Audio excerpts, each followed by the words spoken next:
चतुर्थ स्कंध अध्याय 30.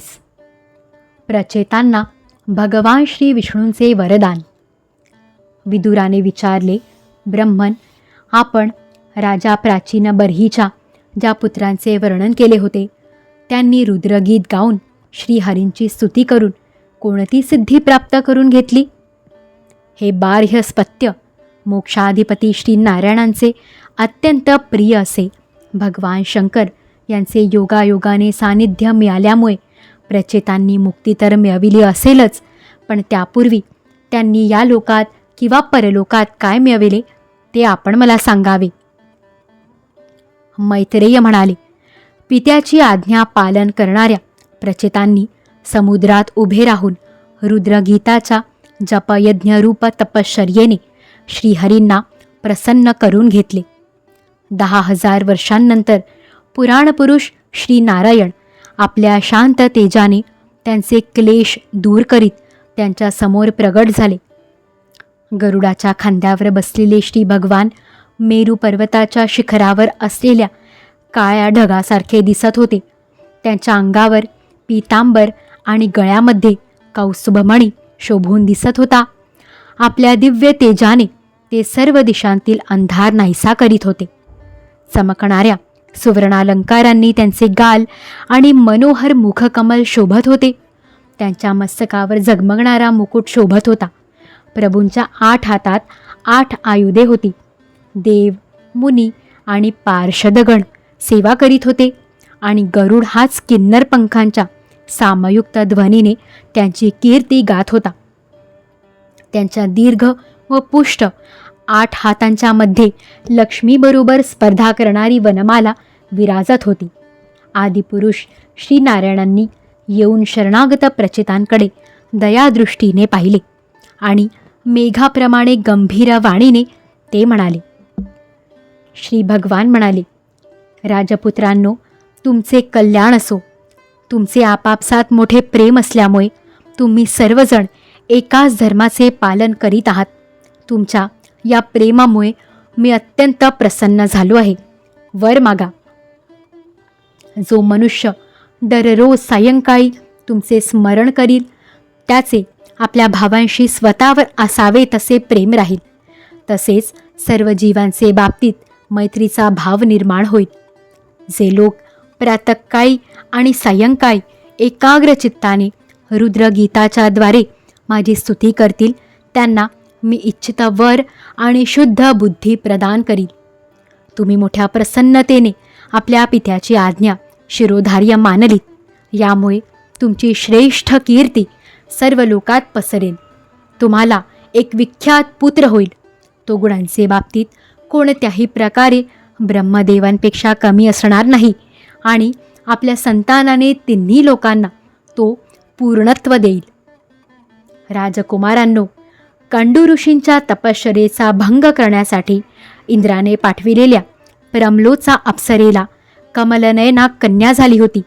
तिला सोडून प्रमलोचा स्वर्गलोकी गेली. तेव्हा वृक्षांनी त्या कन्येचे पालन पोषण केले. भुकेने व्याकुळ होऊन ती रडू लागली. तेव्हा औषधींचा राजा चंद्र याने तिची दया येऊन तिच्या तोंडामध्ये आपली अमृत वर्षाव करणारी तर्जनी दिली. माझे भक्त असणाऱ्या तुमच्या वडिलांनी तुम्हाला संतान उत्पन्न करण्याची आज्ञा केली आहे. म्हणून तुम्ही लवकरच त्या सुंदर कन्येशी विवाह करा. तुम्ही सर्वजण एकाच धर्माचे पालन करीत आहात आणि तुमचा स्वभावही एकसारखा आहे. म्हणून तुमच्यासारखाच धर्म आणि स्वभाव असणारी ती सुंदर कन्या तुम्हा सर्वांची पत्नी होईल. तसेच तुम्हा सर्वांवर तिचे सारखेच प्रेम असेल. तुम्ही सर्वजण माझ्या कृपेने 10 लाख दिव्य वर्षांपर्यंत पूर्ण बलवान राहाल आणि अनेक प्रकारचे पृथ्वीवरचे आणि स्वर्गातीलही भोग भोगाल.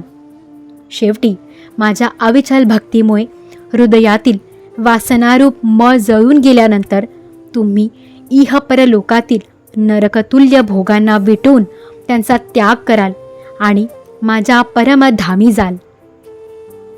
ज्या लोकांची कर्मे भगवत अर्पण बुद्धीने होतात आणि ज्यांचा सारा वेळ माझ्या कथावार्तांमध्येच व्यतीत होतो, ते गृहस्थाश्रमात असूनही घर त्यांच्या बंधनाला कारणीभूत होत नाही.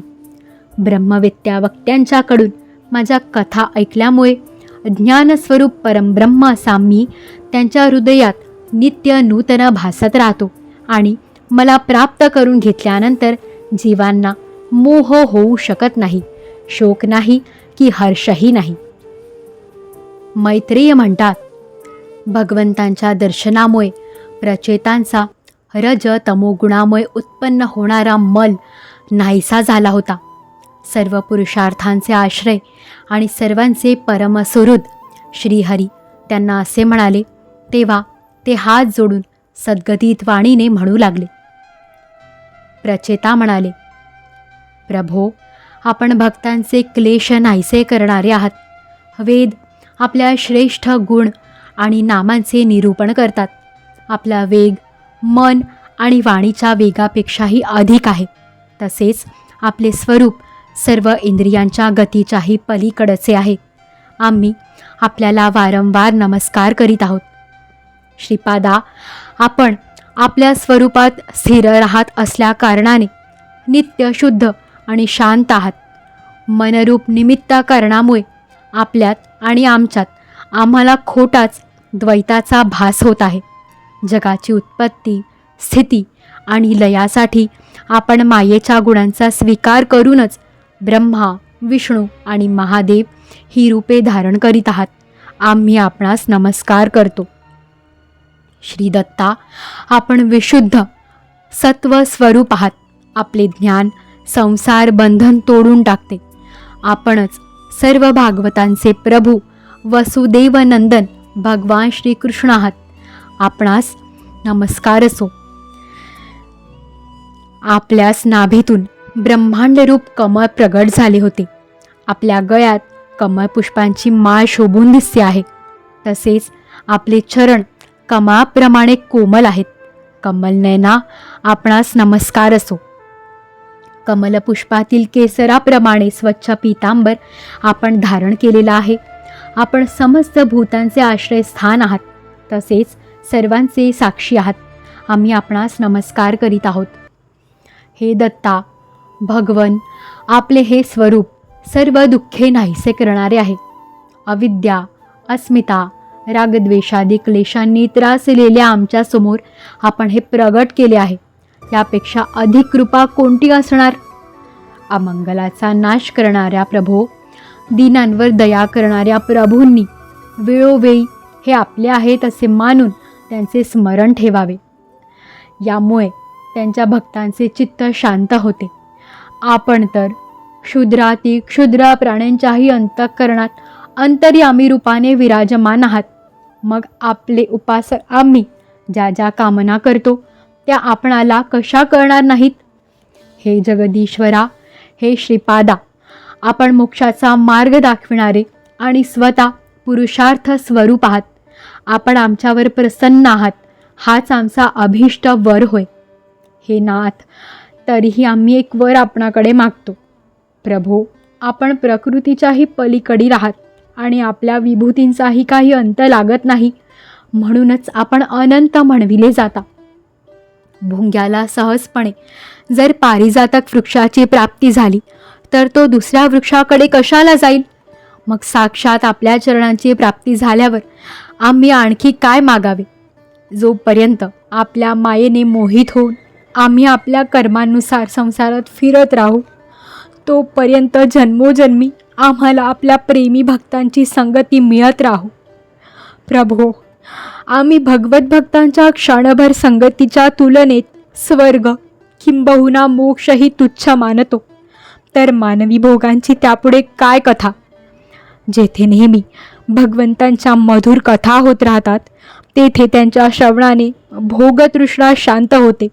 प्राण्यांमध्ये कोणताही प्रकारचे वैर किंवा उद्वेग राहत नाही. कारण चांगल्या कथांच्या द्वारा निष्काम भावाने संन्यासी लोकांचे एकमात्र आश्रय साक्षात श्री नारायणांचे वारंवार गुणगान होत राहते. आपले ते भक्तजन तीर्थक्षेत्रे पवित्र करण्याच्या उद्देशाने पृथ्वीवर पायीच भ्रमण करतात. मग त्यांचा सहवास संसाराने भयभीत झालेल्यांना का बरे आवडणार नाही. भगवन, आपले प्रिय सखा भगवान शंकरांच्या क्षणभर सहवासानेच आज आम्हाला आपले साक्षात दर्शन झाले.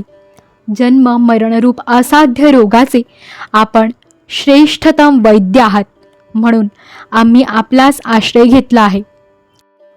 प्रभो, आम्ही जे काही उत्तम अध्ययन केले आहे, निरंतर सेवा शुश्रूषा करून गुरु, ब्राह्मण आणि वृद्धांना प्रसन्न केले आहे.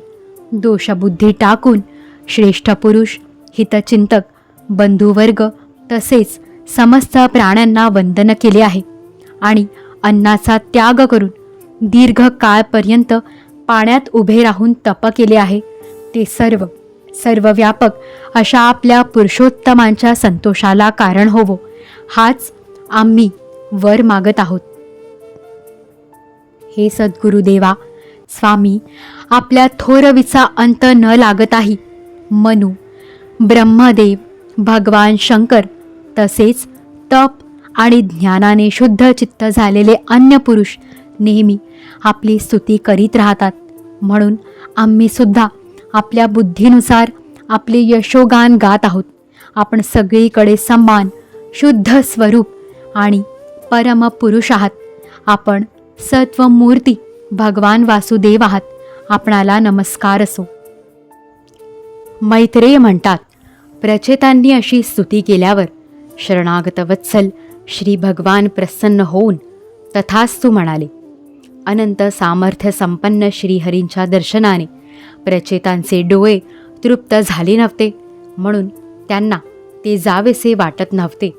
तरीसुद्धा ते आपल्या परमधामाकडे गेले.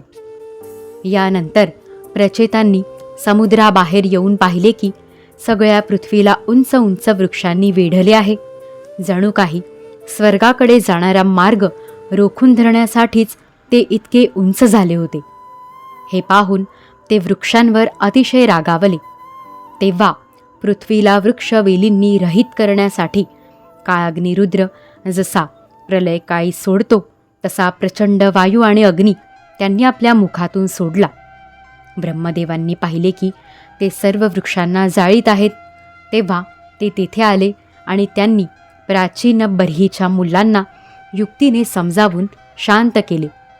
यानंतर जे काही वृक्ष शिल्लक होते त्यांनी भिवून ब्रह्मदेवांच्या सांगण्यावरून ती कन्या आणून प्रचेतांना दिली. ब्रह्मदेवांच्या आज्ञेनुसार प्रचेतांनी सुद्धा त्या मारिषा नावाच्या कन्येशी विवाह केला. तिच्याचपासून ब्रह्मदेवांचा पुत्र दक्ष याने महादेवांची अवज्ञा केल्यामुळे आपल्या पहिल्या शरीराचा त्याग करून नवा जन्म घेतला. जेव्हा कालक्रमानुसार पूर्व सर्ग नष्ट झाला तेव्हा याच दक्षाने चाक्षुष मन्वंतर आल्यानंतर भगवंतांच्या प्रेरणेने आपल्या इच्छेनुसार नवी प्रजा उत्पन्न केली. यानेच जन्म होताच आपल्या कांतीने सर्व तेजस्वी लोकांचे तेज हिरावून घेतले. कर्म करण्यामध्ये हा अत्यंत दक्ष होता. यावरूनच त्याचे नाव दक्ष असे पडले. ब्रह्मदेवांनी याला प्रजापतींचा नायक या पदावर अभिषिक्त करून सृष्टीचे रक्षण करण्यासाठी त्याची नियुक्ती केली आणि यानेच दुसऱ्या प्रजापतींना आपापल्या कार्यात नियुक्त केले. अध्याय 30 समाप्त. श्री सद्गुरु चरणारविंदार्पितमस्तु.